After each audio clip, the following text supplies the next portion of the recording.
applications. Ang gamiton ta nga application para mag-saylo sa image sa Windows 2008 sa imong USB is Rufus. So, pagkita ako, bilang magkuha yun. Rufus 2008. Open ko niya, double-click lang.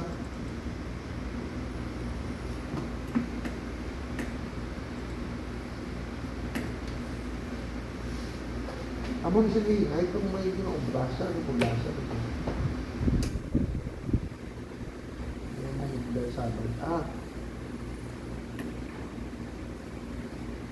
Okay, amo ni siya tsurayaw. Yaton ko hindi ko na kinuha. First, saksak ang USB mo, di. Agdawan mo, saksak ang USB mo. Double-click. Kadto ka sa D.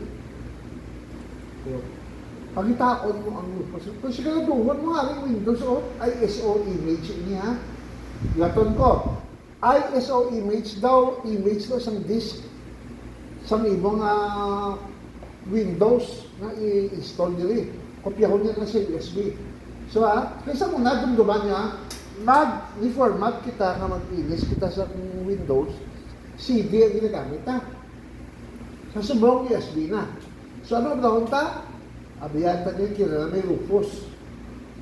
Damo bang na klase, iba na klase isang application na ginagamit. Pero di sa akin, Rufus. Ito sa assessment kaya, Rufus ko ito. Kaya libre niya. Libre niya download. Why na ni-install na open mo lang para sa. Now, dito sa babaw, makita niya ang inyong USB. Amo ni size ng USB 32 GB. Tandaan nyo unang taon hindi niya paggamiton ng UEFI. Hindi na paggamiton ang UEFI sa amo ni Hugada. Hindi ka makadto sa BIOS o UEFI lang mo na. Amo ni butang nyo, EBR partition. Hindi ka mo magamit sa UEFI nyo.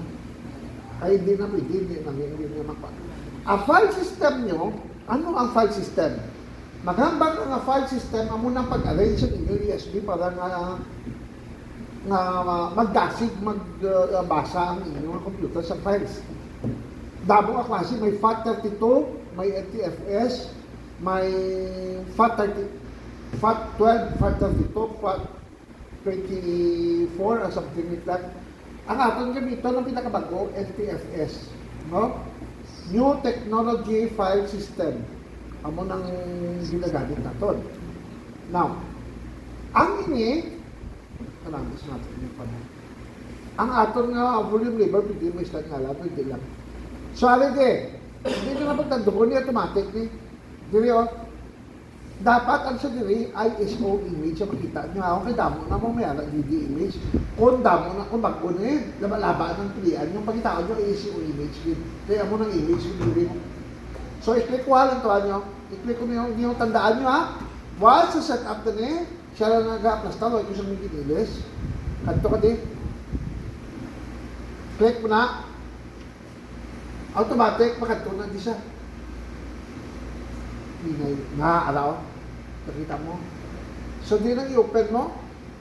Di nang i-open ko. Windows 10 o Windows 2008. Depende kung ano ang imo nga i-install. So, ang ato ni-install daw Windows 2008, i-highlight ko lang, isa lang kaklik. Highlight, open.